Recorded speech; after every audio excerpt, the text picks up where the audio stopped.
I'm Donna Blanchard, and this is your ThinkTech News for Wednesday, November 11th, 2015. The International Organization for Migration wants to use incentives and training to turn would-be migrants back to their homes. As tens of thousands of young Africans try to cross a treacherous desert and sea in the hope of brighter prospects in Europe, leaders from Europe and Africa meet in the Maltese capital today to discuss how to turn that tide. Their out-of-the-box solution holds promise in a bid to convince those migrants who are not fleeing war, just in search of a more promising future in Europe. The organization is planning to offer heart-to-heart talks about the dangers ahead, then equipping individuals with job skills they can use at home, like training to make bricks of sand and plastic.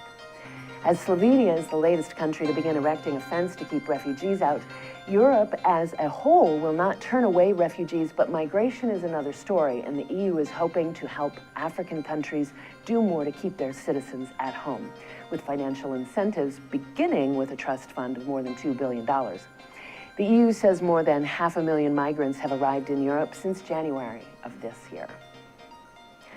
Thousands of protesters in Kabul, Afghanistan, carried coffins of the 7 Hazara civilians who were beheaded to the presidential palace today, while demanding greater security and an end to the current wave of targeted violence. They shouted slogans like "Death to the Taliban" and "Death to the Islamic State."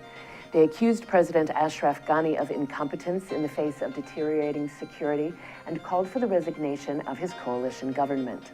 That government has struggled with the emergence of a new breakaway factions and foreign militant groups pledging allegiance to the Islamic State. The group who claims responsibility for the latest beheadings of 7 Hazara civilians, one of whom was only 9 years old, is a splinter group with little coordination with ISIS. The Hazara have long been persecuted by groups in Pakistan, and senior government officials fear that some of the extremist groups in Pakistan have been pushed into Afghanistan by Pakistani military. A report issued on Monday by the World Anti-Doping Agency states that top Russian athletes, including Olympians, have participated in systematic state-sponsored doping programs.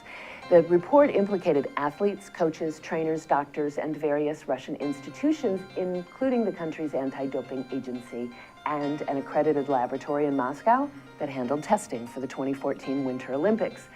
That's a big deal, right? Well, folks in Russia don't seem to think so. There has been no public outrage, no questions about destruction of positive drug tests or the intimidation of laboratory technicians by secret agents, and barely a shrug about the extortion of athletes by the officials in charge. It seems that Russia has other concerns. They're choked by low oil prices and Western sanctions imposed after their invasions of Crimea and Ukraine. Their economy is shrinking, and their charter flight from Egypt was recently downed by what was likely an ISIS bomb. They have other things to worry about. President Vladimir Putin said he would meet with senior athletic officials today, but Vitaly Mutko, Russia's sports minister, said that doping should be considered an international issue and, quote, "Believe me, there are many similar doping scandals all over the world." Commentators, journalists, and pundits seem to all agree that there was no clear winner of the Republican debate last night. Carly Fiorina maintained her calm, knowledgeable composure despite the fact that Donald Trump figuratively waved his money around and literally shushed her at one point. Bush and Carson didn't say anything worth writing home about, and Rand Paul might have inched ahead in the polls, but it seems the real winner in this debate with no landmark frontrunner would have to be the Democrats. Oh, no, she didn't. Yes, she did. Donna Blanchard, ThinkTech News. A hooey ho, everyone.